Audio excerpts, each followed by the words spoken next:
Hello, everybody, and welcome to this week's Tech Forward live webinar. This is a special one because we're running our second Tech Forward Talks session. This time around, we've got Tech Forward Talks with online interpreting practice groups. And as you can see, we're joined not only by my co-host Alex, but by two great guests. I'll introduce them in just a minute, but beforehand, some brief housekeeping. I know many of you already know your way around the platform we're using and you know us. This is in fact our 12th free webinar. Pretty incredible to think about that actually. And our second Tech Forward Talks, but just a brief overview for those of you here for the first time. So I see some of you are already sending messages in the Zoom chat. That's great. That's for you to speak to each other, speak to us. As a reminder, you can change who you're sending those messages to, either to panelists or to everyone. If you want everyone to see it, then you should say hello to all people in the room. And I see some people in here for the first time. Hello from Peru, Italy, Rome, London, Berlin, Paris, Cairo, Mexico, Argentina. Amazing. It's great to have you all here and to have you all as part of the Tech Forward community. A lot of you are also watching us on the live stream on YouTube. That's there. You can also interact right there. We will try to keep an eye on that as we are going along.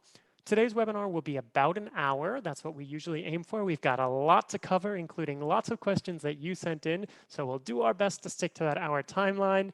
And as always, the slides and the video will be posted on our website, on the webinars page, where you can find all 11 others from the previous webinars there.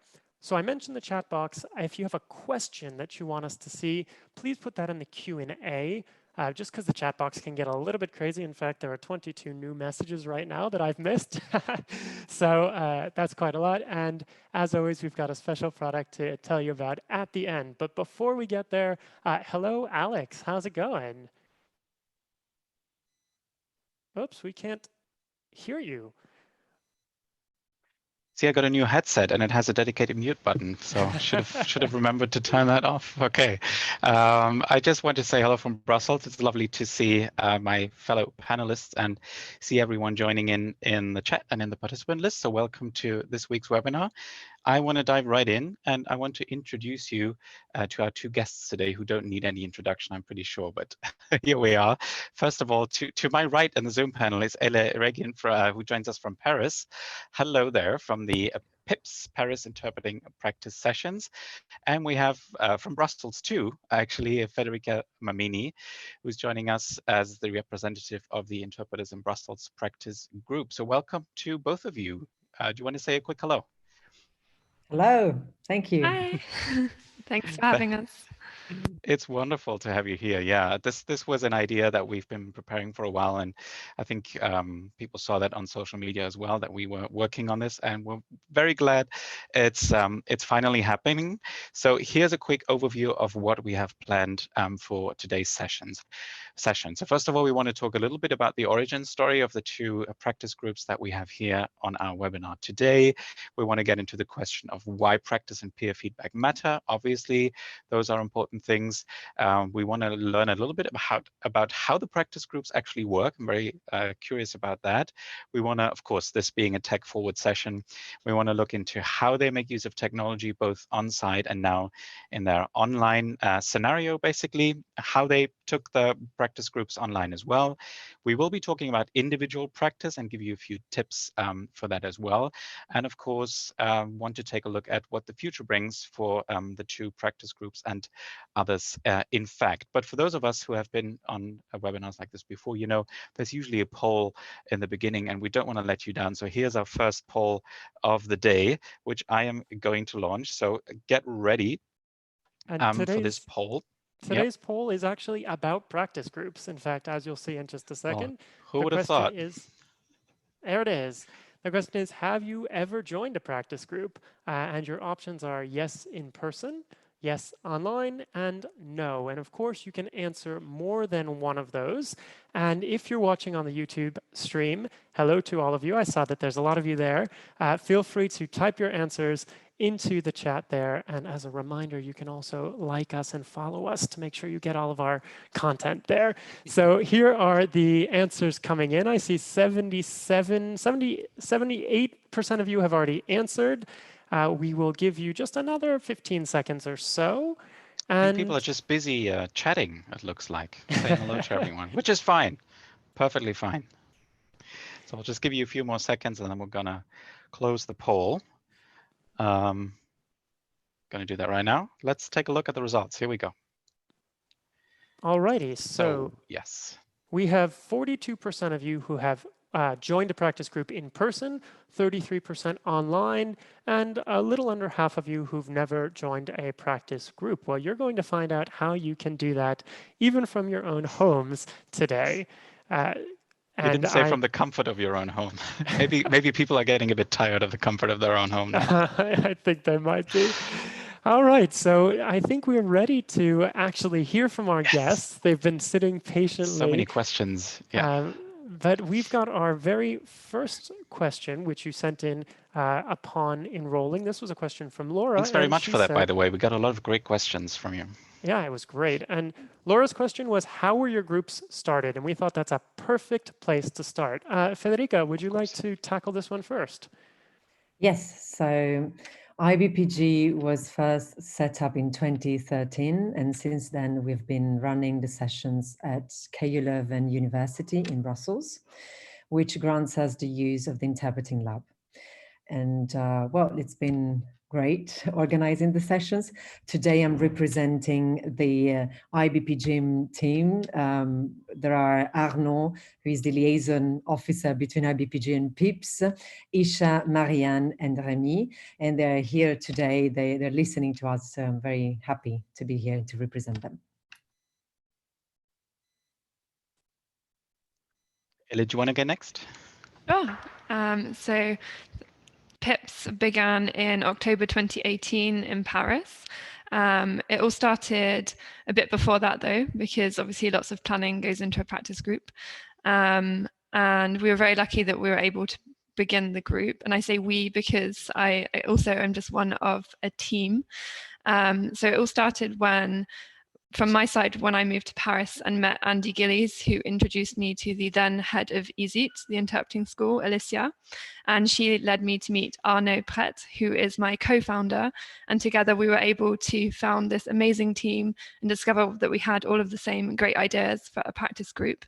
And together, thanks to the advice from Federica herself, as well as experience at other practice groups such as WISE and Leeds ENIT, we began practicing at ISIT in October 2018. And then our team grew, and we now have Marie-Jeanne, who's French, and Natalia, who's Russian, who are also part of the team and are all here listening today. So hi, guys. They're all super excited about this opportunity because they're all big fans of techforword as well. And now, thanks to the continued support of Izit and Sarah Bod, who's the current head, we've been able to continue our sessions there. And we have all our great PIPS participants and supporters that we'd like to thank as well for helping our group continue.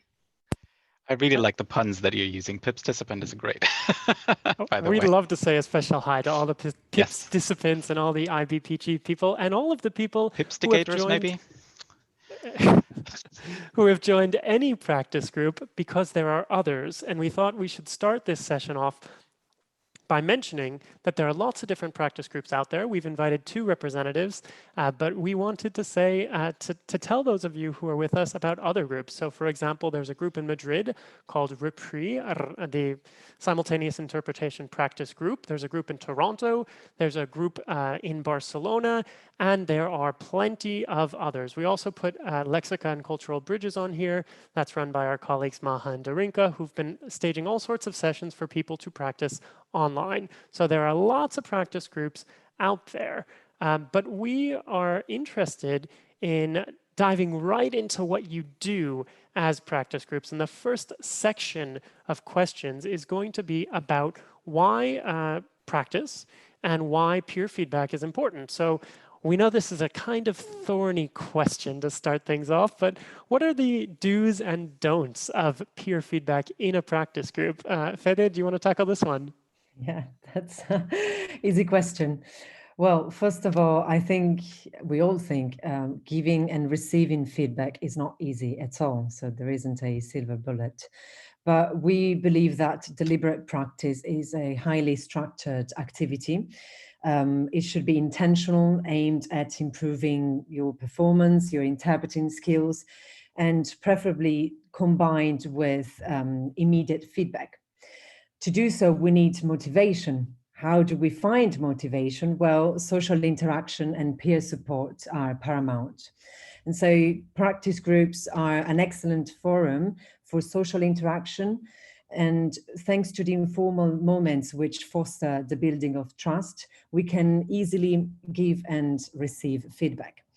So in our group, we have organized a workshop in order to work together on two posters, which are feedback guidelines.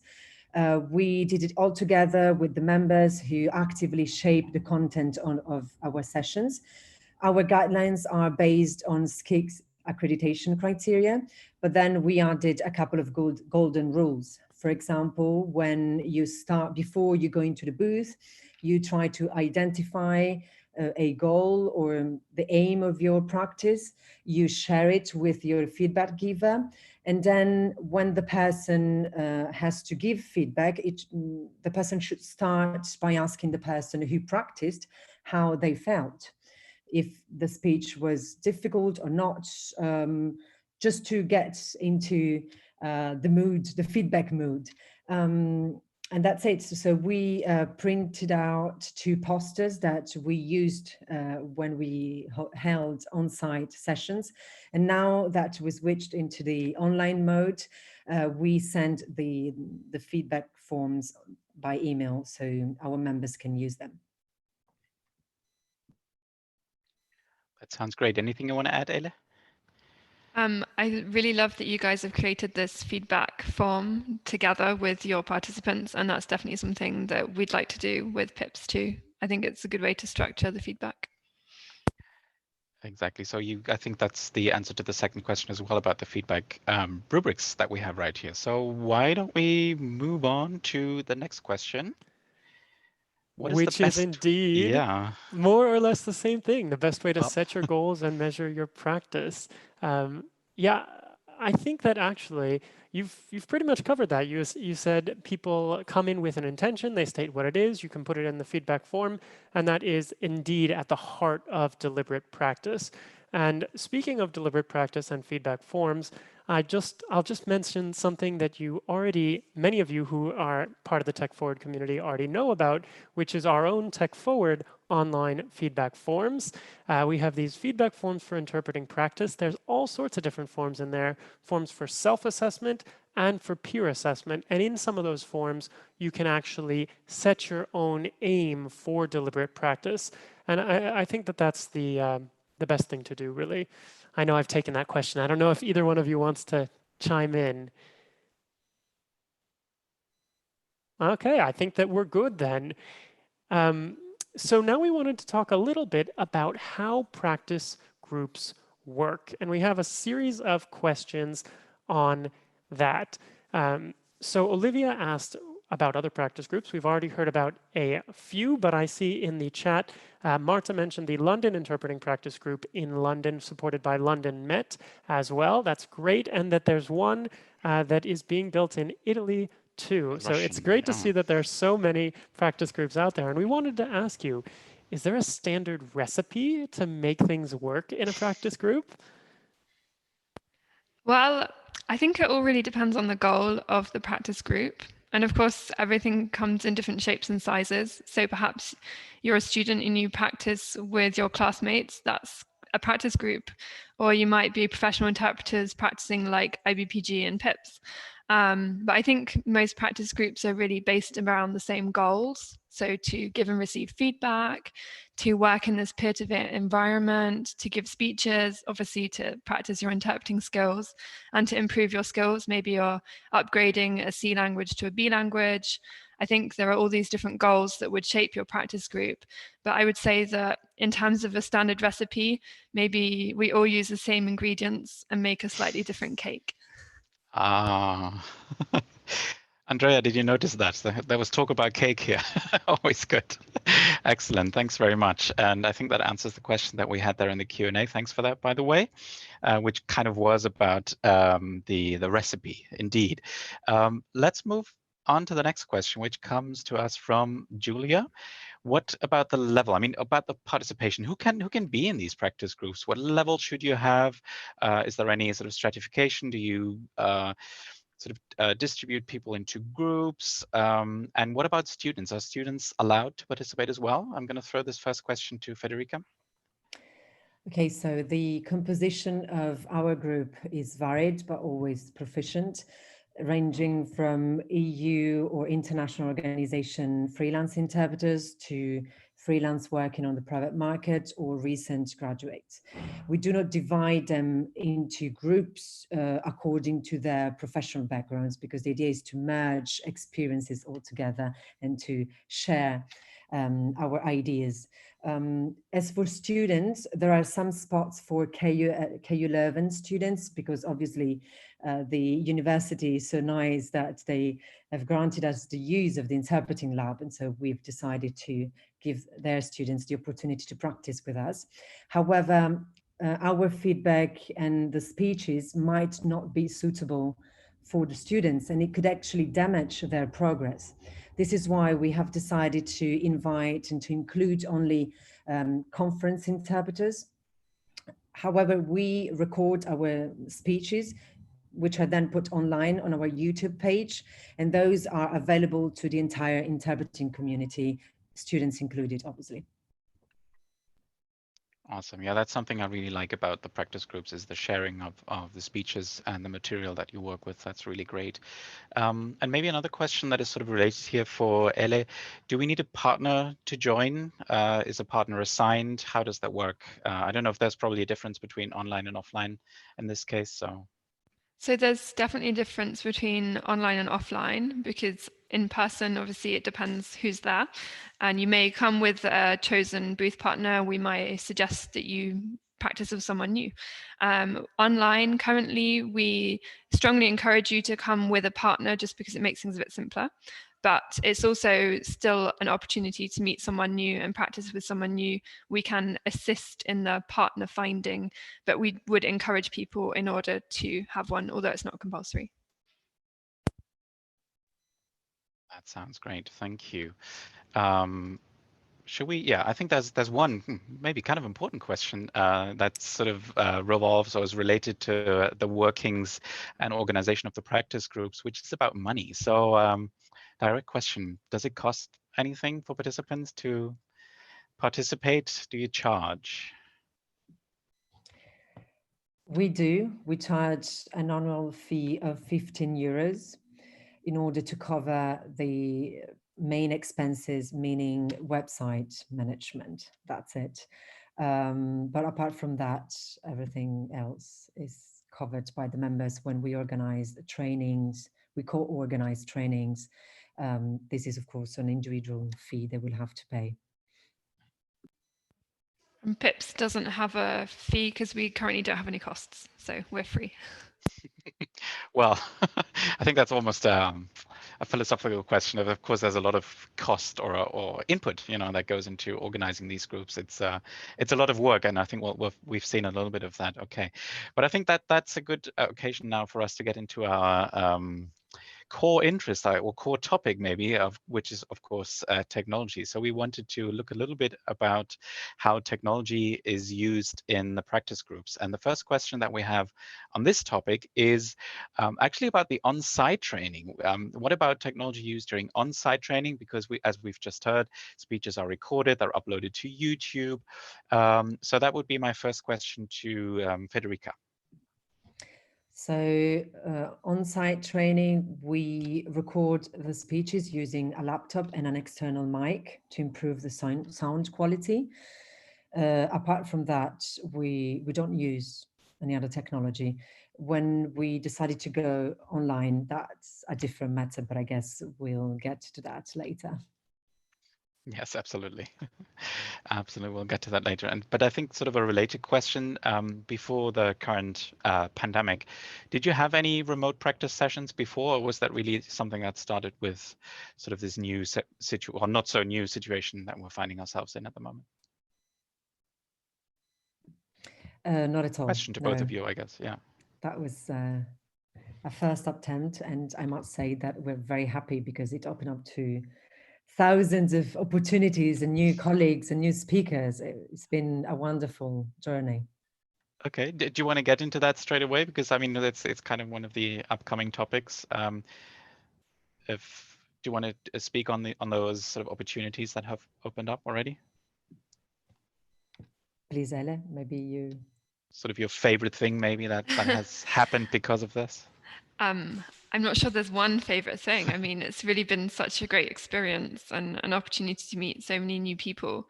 Well, we never held any remote sessions when we were practicing in person. And for technology, other than it was the same for IBPG, was just recording our speeches. But I guess what pushed us to go online was the current situation, and IBPG went online first and inspired us, and we were like, we should do this too. It worked really well for them, and we really miss our participants, we miss each other, and that we really felt it was important for the practice to remain consistent, and for all the principles of the reasons we have the two groups should continue whilst in this situation when we're all stuck at home. So I think that was a really important thing that pushed us, and going online really presented us with new opportunities and new challenges for the technology. And it's been a great way to meet new colleagues, to get more languages involved, and really to expand our horizons, I guess. But the sort of the primary motivation was to keep up the regular practice for your main members, I guess, which is Definitely. perfectly fine. Yes, Yeah. yes. Okay. Right. So let's look at the next question. I think we touched a little bit on why you decided to go online, and maybe I'm just going to ask this question explicitly again. Was that kind of appealing to you to go international and to, at least for this time now, to sort of go beyond the usual sort of geographical limitations that you have, or was that more of a scary thing? Maybe, I don't know. I think it was definitely exciting. Also, sometimes we had some participants who maybe didn't know anybody with a matching combination to get feedback. So this has actually been a really great opportunity for them to meet colleagues and to now benefit more from our practice sessions. And it's definitely been something really exciting for us to get in touch with colleagues that are from all over the world, Mexico to Africa to everywhere, really. It has been also very helpful for those who have a rare A language to find a partner to practice with, which is something that on-site would be a bit difficult. Indeed, yeah, you have a much bigger pool to fish from, I guess, which I think brings us nicely to the next question, which was about the similarities and the differences between doing the practice group on site and online. So I'm wondering if you could tell us a little bit about that. Where do you see sort of things that are almost the same, or maybe can be emulated in an online context, and the things that are just really, really different? I think the main difference is social interaction, because in terms of content, I personally don't see much difference. The speeches are great. We have lots of speakers, lots of participants. Of course, the advantage of opening up to the online world was that we could host and welcome more participants and more speakers. As for the social interaction, during our on-site sessions, we usually go out for a beer afterwards in order to get to know each other, to build that trust I was referring to before. And that's a bit different when we do it online. We have been indeed organizing virtual beers altogether, but of course it's not the same. So bring your own beer on each side. Yes, just different. Okay. Mm-hmm. And I think we've seen a change in the way we do our sessions because of going online. So now I know that IBPG has managed to stick to their structure because they've obviously been around a lot longer and have a structure that's tried and tested, I would say. But PIPS, because we grew quite quickly whilst we went online, we kind of had to innovate and find new solutions, and we changed up the way we do our sessions a bit. So we actually split our session into 2 halves within a 2-hour session, because I know IBPG has 2 sessions in the same evening. But we actually start our session with English because it tends to be the common language for 99.9% of our PIPS participants. And so we have an hour in English with Consec and Sim, and then we change and we send everyone to breakout rooms depending on their languages. And we usually have 6 different languages. That's probably the maximum we've had. And then we've been forced to innovate in other ways because we grew very quickly. And it's been exciting to try out things like YouTube streaming and GoToMeeting and all these different ways of practicing online. So that's a perfect transition to a question that came in on the YouTube stream that we have. Ana Maria was asking, which programs are you using for supporting your online practice? Zoom. The one and only. No, kidding. Isn't that what everybody's using these days? Yeah. Yes, exactly. We use Zoom and Skype. But now we know that you probably have found a better solution for us, and we're looking forward to it. At the moment, we use both Zoom and Skype in order to listen to the colleague who's interpreting and to the floor. And I see, it's quite interesting to see on the YouTube that we have people saying that one of their groups is using WebEx, that other people, and they're having a pretty positive experience with it. They asked about using Teams. I don't know if you guys thought about using Teams at any point. So we have actually been exploring different options. Natalia, one of the team members, has been really great at trying out different things, seeing what would be possible. So we're currently staying with Zoom. We did try one session with GoToMeeting. I also looked into other tools, but some are a bit confusing. And currently we've been using a YouTube live stream and Zoom, and then also participants call each other with Skype or WhatsApp or their own choice. We've not looked into Teams, but I'm guessing that after this we will be looking into it just for interest. That's not going to be our recommendation here. Actually, what we're going to be talking about later on from the technical side is how you can hear both the original and your colleague working at the same time from a single device. But we'll get there in a little bit. Maybe just to bring in, some Q&A input from the Zoom session as well, since we were talking about Zoom. Quick question from Ulla: is there a video showing how this works? I guess we could point people to the live streams that you probably have, like for the PIPS sessions. I think those live streams are probably still up on YouTube, so people can see what it looks like, or how would people get? Would you just recommend that, for them to just sign up for one session and maybe try it out themselves? That would probably be best, because we actually take down our live stream and then cut out the videos for practicing, because a lot of it is waiting whilst people are giving feedback. So if we leave it up, you've got quite a long video to watch just to access the speeches. That's a good point. Yes, what we do is usually spend the first 10 to 15 minutes of the session to explain the inner workings. So it's very easy. It's not difficult. So I would recommend just to sign up to the session and see. Okay, and I think on a related note, since you were talking about the different platforms, somebody was suggesting ZipDX, but which is an option, I guess, but I think it's audio only, so maybe it might not be the best option, but certainly one that could work. I don't know. And I think working with different platforms also might be interesting from the point of view that people can practice switching over and how that works on different platforms and how that can be organized just in general, both online and in the booth. I guess that's also a good side effect, I guess, of the practice groups, that you train these sort of very practical aspects of our work. So that could be interesting as well. Exactly. So I think we've heard about a lot of very interesting things, but I think, again, this being a tech-forward webinar, I think people will also be interested in the tools, the technology, and we had a question on this already. But what about the equipment? What do you recommend people use to basically get the most out of these practice sessions? Well, obviously this is a practice scenario. So we actually, because we're all about inclusivity and trying to really make sure all colleagues can practice with us, there's no specific equipment that we require or suggest.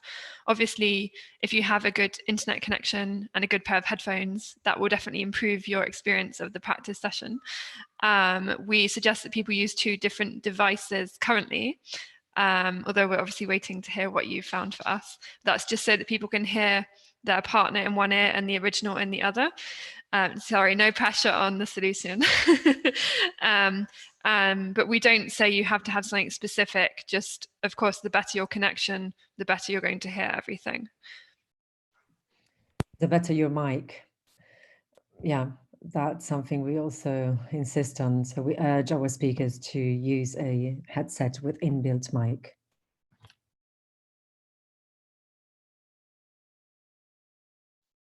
And I suppose you were talking, Ellie, about inclusivity. There was a question I saw from Anna. Are IBPG and PIPS only for young people? Of course not. If you're a professional conference interpreter, we'd love for you to join us. We don't care about age, so tag along. Awesome. And what about this other question that we had in the Q&A? Maybe you have some experience actually with this. The question was what advice you would give to more introverted interpreters who want to be able to practice, but maybe find it hard or find social situations a little bit tricky or challenging. Do you have any experience with that? Do you think it's potentially easier to do this online or offline? What's your impression with that? Well, I think that as long as you feel that you're working in a safe environment, it's easier for you to give and especially to receive feedback. You need to think that the group is a group of colleagues. You're not there to be judgmental, but to practice together, to, for example, try to interpret from a new language. So they all have challenges to overcome. We're all on the same boat. So we're in this together, we practice it, we give each other feedback, and I don't think there is no need of being too worried about what other colleagues might say, because it's really a safe environment. Of course, being online allows you to stay home, you feel a bit safe probably because you're not meeting the colleagues face to face. But again, I think it's a very positive and laid back environment, so don't worry. I can only echo what you've said. I mean, just remember that if you come, it's no pressure and everyone's there to practice. So we'd be happy to meet you. That's great. Okay. And just on the sort of question of hardware, and so you said that the main point is really being inclusive and not obsessing too much about the technology or the gear, which I think is great. How does that work in general? Does it work well? Do people have a lot of technical challenges, or did the online sessions work sort of seamlessly, or did you have to adapt your approach maybe when it comes to just the technical side of things and how they work?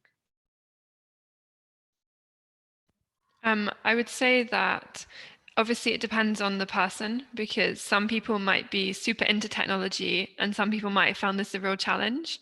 But we've seen people coming back. People are really excited about all of the sessions that are going on between all the different groups. So I think it's definitely something that people are getting to know and managing.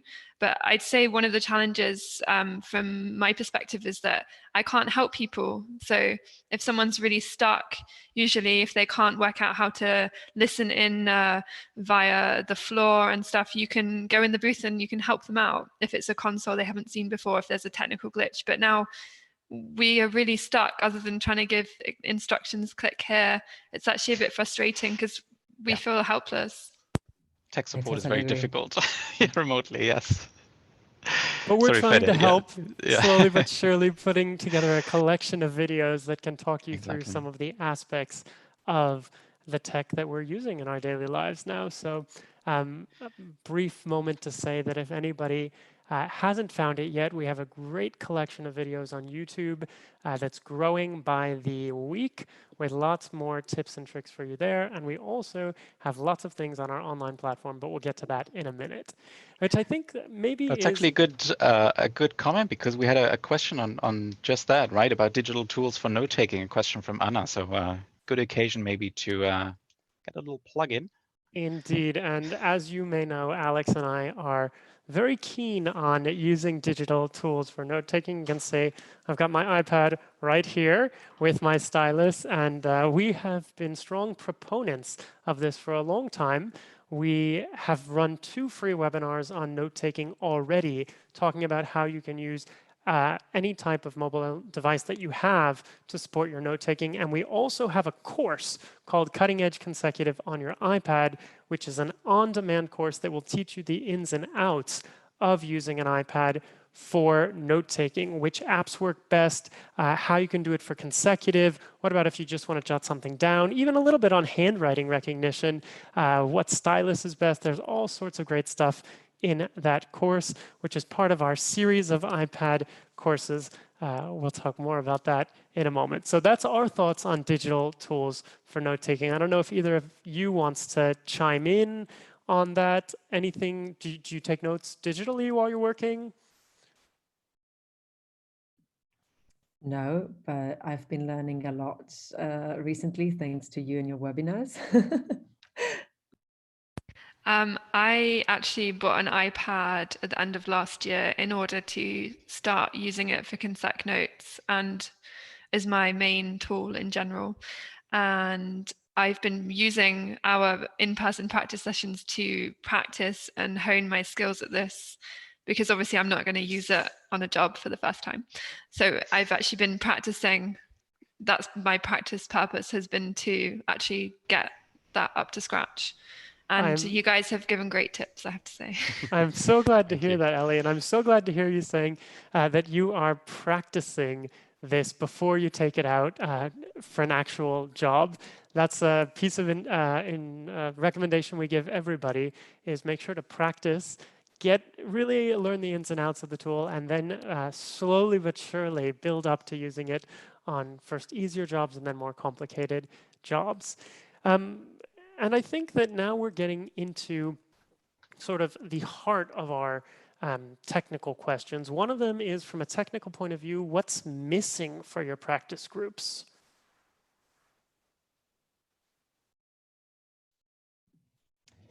Well,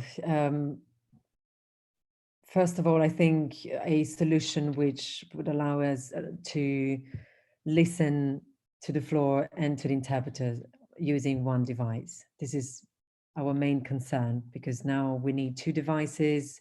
We need to use Zoom, and Skype is working pretty well. The sessions have been running smoothly, but it would be better to improve the quality of our practice sessions online, indeed. So does that mean people are actually using 2 sets of headphones, one Yes. for Zoom and one for Skype, and one on each ear? It does. Oh, I see nods. That's what we do for simultaneous accreditation tests as well. It's the good old-fashioned way. Ellie, what about you? Has your group come across any other things that are missing technically that would help to support your work? I think we have the shared main need, which is the same.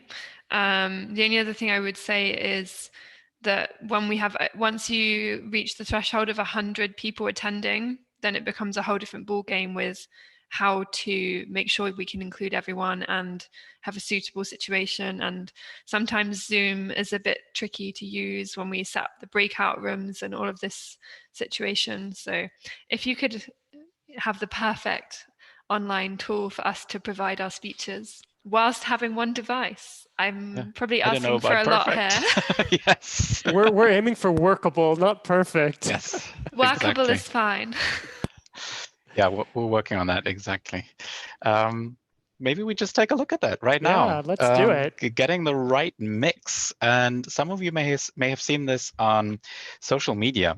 This little mixer here has gotten quite a bit of turp love recently, I could say. I think the first one who shared this was Kieko Keho. Sorry if I'm mispronouncing the name.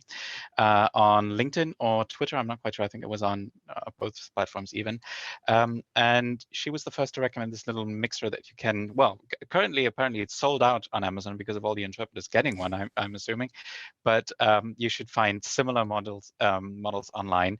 And as you can see in the image on the right, it's possible to basically connect different input sources or audio sources, like your laptop, for example, or a second device, which could be your smartphone, which you may be using for the back channel, and then you connect your headphones, and you can basically adjust how loud the individual channels are. And as you can see here, there are 3 different inputs and 1 master volume, so you can sort of adjust the mix, and you can then connect your headphones to this mixer and get the mix. And so just to give you a little bit of a flavor of what that looks like and how it works, here's a quick video that Jose Sentamans made and shared online. Let's take a quick look and see how he's adjusting the dials there.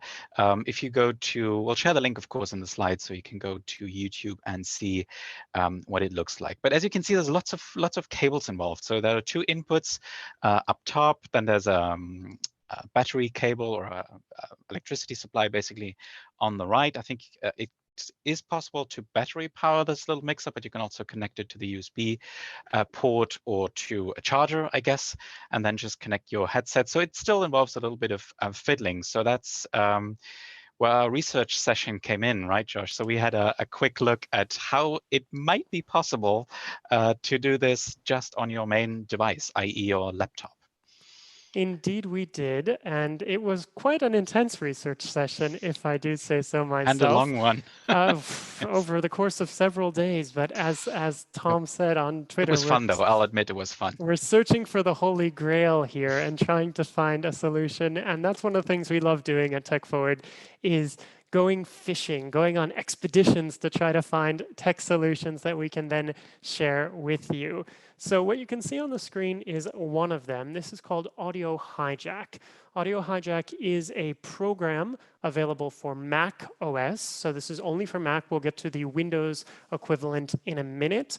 It is a commercially available program. It's about 60 euros. They do have a small discount for students. I'll just mention that. But they have a free tier, basically, which allows you to use it for 10 minutes for free.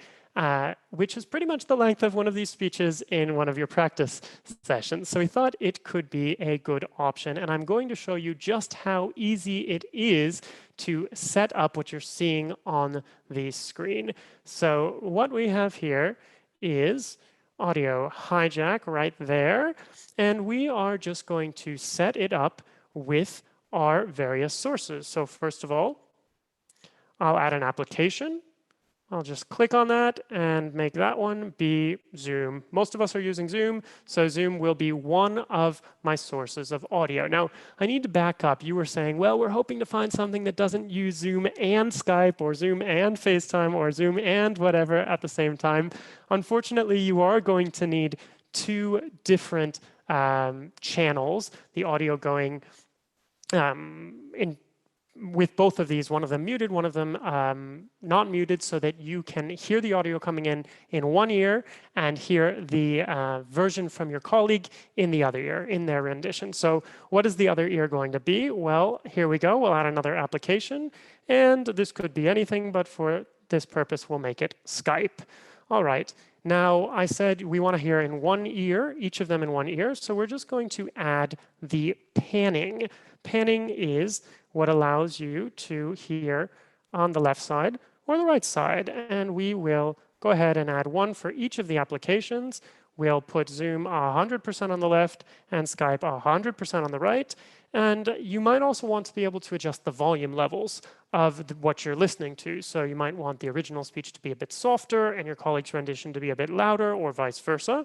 For that, we're going to go ahead and add volume controls. So here's volume for Zoom and volume for Skype. And then, of course, you need to pair it all together, smush it together into some sort of an output, which is what we're going to be listening on. So here we go. Here's my output device. You can see it's automatically selected the headset that I'm using right now. And then I would click on this little button right here. I'm not going to do it for fear that things might explode, because then I'll end up hearing only one set of hearing Zoom only in one ear right now, which doesn't work well for our webinar purposes. Josh knows what he's talking about. Yeah, we've been there before. Yeah, we tried it quite a few times. But this is the gist of it. Yes. Very simple to set this up. There's one other little tweak that you need to make just on the back end, but that's not too complicated, and we're going to explain it in more detail in a later session to make sure everyone has access. But this is the basic gist of it for Mac users using Audio Hijack to hear different sources, one per ear. So I see you nodding along. I think that's pretty exciting. We're pretty excited about it, and we're really looking forward to hearing more. your feedback about how it goes for your actual sessions. Right, the session will be on the Zoom. You'll call your colleague on, I don't know, FaceTime or Skype, running on the same device. Set this up and then give it a spin. But yes, wait, there's more, because we also wanted to find an option that works on Windows. We didn't want to focus on only one platform. So Alex is now going to show you what we found for Windows. Exactly. So some of you may have seen that a certain Surface tablet has joined the call. That's my little trusty Surface device here. And I just wanted to use the occasion to show you a similar application for Windows, as Josh just said. So the name of this application is Voice Meter with 2 E's for some reason. Guess that makes it easier to find online. And they have different applications, different pieces of software available. This is basically the simplest solution that we have found until now. The good news first, it's a free application.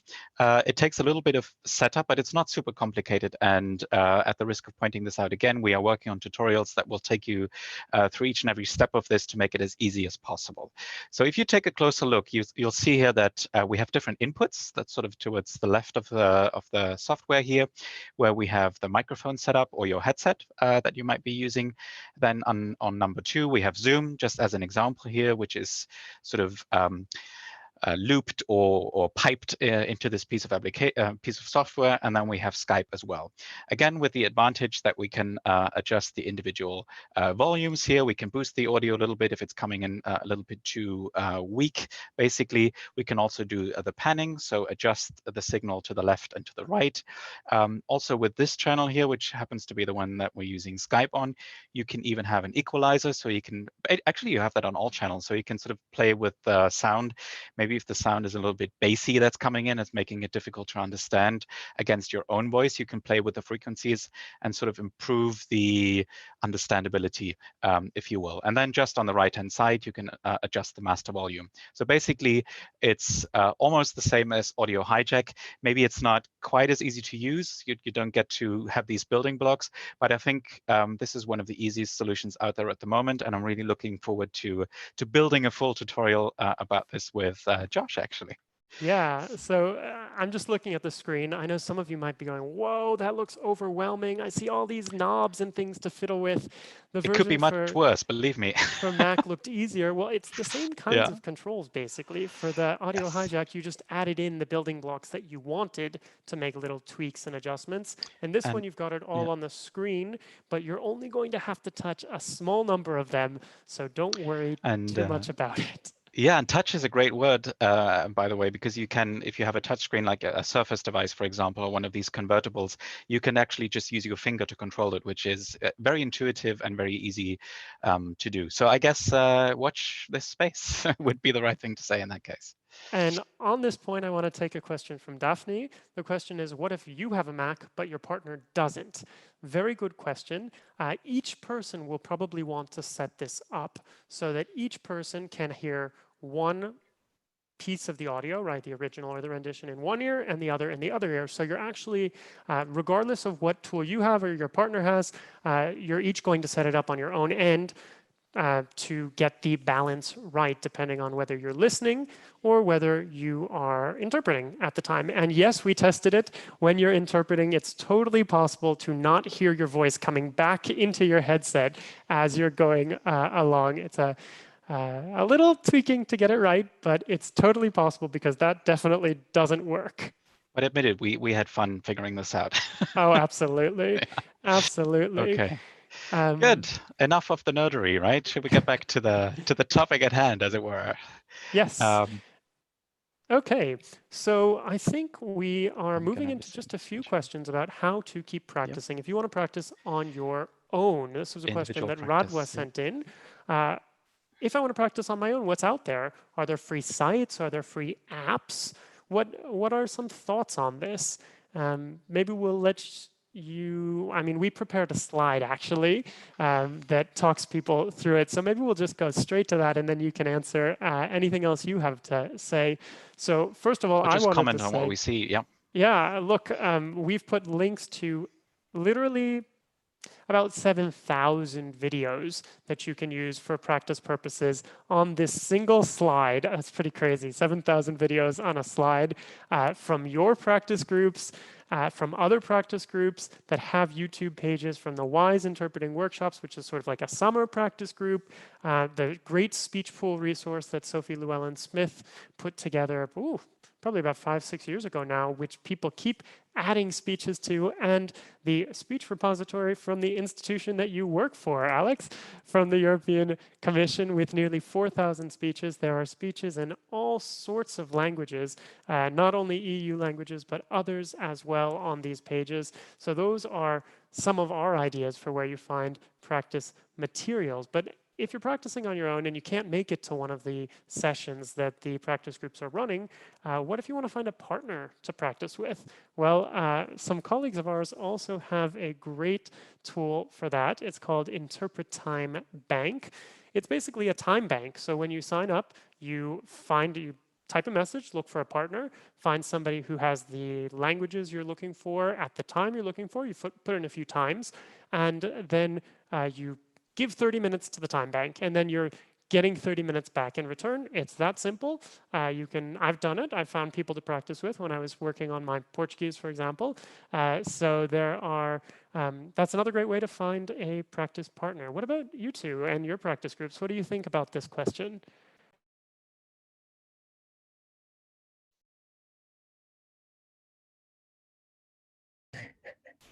Speechless. You were the first to unmute, so you have to go first now. Well, in our case, during on-site sessions, colleagues pair up once they're there, so they decide with whom they'd like to practice. And when we organize online sessions, we urge colleagues to find a partner before the session, otherwise we'll help them to do so. But Interpret Time Bank, Speech Repository, Speech Pool, they're all great initiatives which can make our life a lot easier when it comes to practicing and honing our skills. Yeah, I think most of us probably used all of these websites and even more when we were all studying ourselves. And I'm sure there are thousands more out there. It's obviously hard to get everything onto one slide, I'm sure. And we do the same at PIPS. You can sign up with a partner, or if you don't have one, then we would suggest a grouping depending on what language session you are going in. And it's up to you if you take up our suggestion or you don't. There's no pressure. But it's definitely an advantage to practice with a partner, because it's the same as if you've written something and you proofread it yourself. If you listen back to yourself, you maybe hear different things to what someone else would hear. Definitely agree on this one. Okay. I think on a related note, what about recording myself while practicing? How do I get the right headset? Do we have a webinar for this, Josh, maybe? I don't know. I think we've already done the webinar on this. About a month back, Indeed. We did a webinar called Audio and Video for Interpreters. That is still on YouTube. Check it out. It's in fact our most popular webinar recording on YouTube. And there are lots of great tips in there about how to get your audio and video right in a session, and also how to record yourself while you're practicing. So I think This brings us to the the end of our webinar. Time is really flying, but we wanted to ask what's coming next. Starting with a question, Fernanda said, will your group still offer online sessions when things go back to normal? They're super useful and well organized. And Tom said, do you plan to take a sort of hybrid approach when things go back to normal after COVID? What's coming up? So we'll start with Ellie. I see your mic is off. Oh, it's because I have the same mute switch. Too Yes. bad for you. It's okay, I don't mind. Well, thank you for the questions. I would say the answer is kind of watch this space, because obviously we don't know what will happen when we are able to go back or not. But the plan for PIPS is definitely probably going to be something hybrid, because we love meeting in person, we love going to Easy Eats, and we're really grateful for being able to use the booths there, and for all our participants who are based here and we get to see on a regular basis. But we also love all of our new participants and the whole world that's been open to us by being online. So I'd say that for PIPS, it will definitely be a hybrid form. Just what it will be is yet to be seen exactly. Well, it's pretty much the same for IBPG. We are discussing about it, but we would like to probably provide a hybrid solution, both on-site and online sessions. Yes. That's great.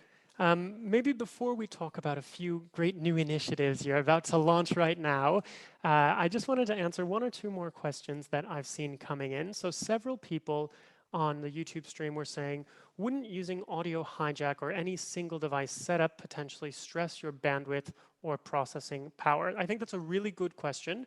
I want to point out that what we're talking about right now is practice, online interpreting practice, where if something goes wrong, it's fine that you have overstressed your bandwidth.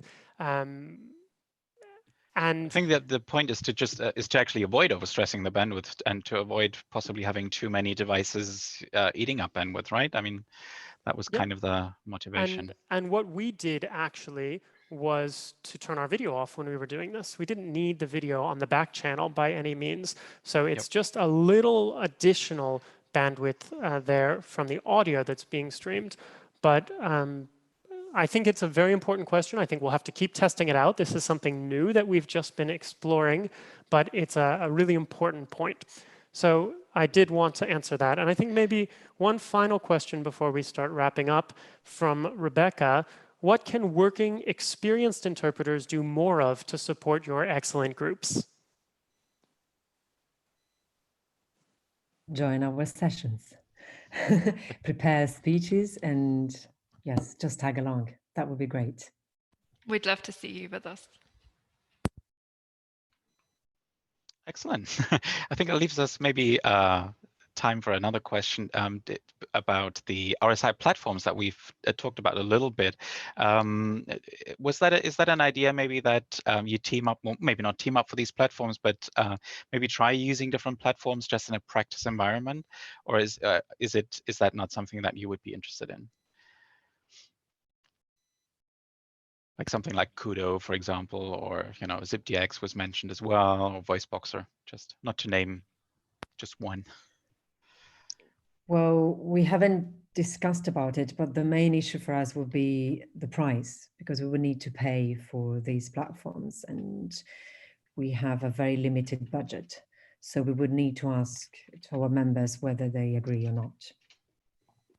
Yeah, we've obviously discussed this as we've discussed a lot of different ideas. The price is definitely something that would be a huge factor for us. And as we're trying to practice our skills and give speeches, it would be a slightly different setup to a regular practice session itself. So I guess it would perhaps lend itself to something slightly different.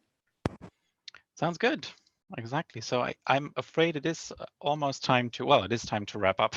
It's been 1 hour and time's been really flying. So thanks again for joining us, to Ele and Federica. For those of you joining us who want to know, yeah, Josh, did you want to? But there's more. There's more. There's always more. There's always more than we have time for, unfortunately.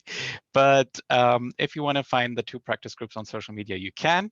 They're both on Twitter and many other platforms as well, I'm pretty sure. So check those out. We'll also add the links to the YouTube channels. Already copied the links into the chat as well. And I think we have a few interesting announcements coming up. So for the first one, I'll hand it over to Ele. Yes, so we have a very exciting 3 days joint practice sessions coming up on the 6th, 7th and 8th of July. These will be late afternoon sessions with IBPG, PIPS and Leeds ENIT. If you don't know about them, you can find Leeds ENIT online because I know we're very short for time. But if you'd like to apply to be part of these sessions, then watch this space. We'll be putting out information about how to apply on social media shortly, and we hope to see some of you there. Excellent. We have another announcement. Another cool idea. Federica, tell us more. Okay, so this is more a call for action. We have seen that in the past years, many practice groups for conference interpreters have been springing up around the world. And so we thought that we could set up a project team to work together on a future platform where we could share the dates of practice sessions, resources, the speeches we record, and so on. So please, if you're interested, if you're currently running a practice group, get in touch with us. There's a link, and we're looking forward to working with you. And I saw all sorts of interesting groups that I had never heard of. People were making, adding comments in the chats, both on YouTube and here, saying we've got a group going about this right now in DC. We've got one in Mexico, one that's cropping up in Italy. So this is your opportunity. Reach out to the other practice groups and get in touch with them, because it is a great chance to pool our resources and to continue learning together. And on the topic of keeping up your learning and continuing to grow, you might be asking, what's next? Well, as you know by now, we have more free webinars coming. You had a chance to sign up for the mailing list when you signed up for this one, and we look forward to seeing you back here with us every Thursday, same time. We, of course, are open to your ideas, questions. We offer both individual sessions and lots of courses, which I'll get to in a second. And we also have lots of social media options to find out about what techforward is up to. Twitter, Facebook, Instagram, YouTube, LinkedIn, we're there. We love interacting with you there, so keep it up. And if you're watching on YouTube right now, just a quick reminder again to like and subscribe to our channel so you get lots of information about what is next. And now for the big reveal of the day. We have, as you know, been working tirelessly over the last month and a half, and we've put out 4 short courses on different aspects of using your iPad for interpreting, from preparation to consecutive note-taking, to using your iPad in the booth, to using your iPad to boost your productivity. And we've put them all together in our master course, as we're calling it, iPads for Interpreters, the ultimate guide to mastering your tablet. You can get all 4 of the courses for a discount, but for the moment until Sunday, we're giving you a very special discount. We're actually giving you a whole course for free, so you can buy 3 and get 1 for free. And we're also throwing something else into the mix because we just love to do that. And so we are going to run a special Q&A session for anybody who signed up for 1 or any 1, 2, or all of those courses. That's going to be on June 17th at our same normal time, a special Q&A so you can come ask us questions that you want answered live. So that is our brand new course, again, running a special sale on that until Sunday. And there's one other question. If you already bought 1, but you want to upgrade to the rest, absolutely, that's possible. Drop us a line, and we will make that happen. And I think, Alex, I'll turn it over to you for the last few comments. Yeah, I think that's actually it for today. We've already been running a little bit long, so just for you to know that we will invite you to give your feedback, and we very much appreciate the feedback.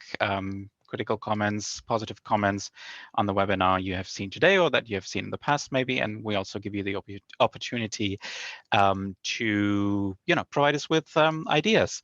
With that, I would also like to say thank you once more to Ele and Federica. Thank you so much for joining us, and congratulations on the wonderful projects you've been running so successfully for several years now, and thank you for your contribution to the community. Josh, anything else you wanted to add? Thank you for inviting us. Thank you. It was so much fun. Special thank you to all of the practice groups. A special thank you to everyone in the Tech Forward community. We didn't say it this time, so I'll just also thank the people who are donating to help us do this research that we're doing. It's much appreciated. And yeah, it's been a blast having you with us today. So we'll see you soon, and keep practicing. Yep. Stay safe. See you next week. Bye-bye. Bye-bye. Bye.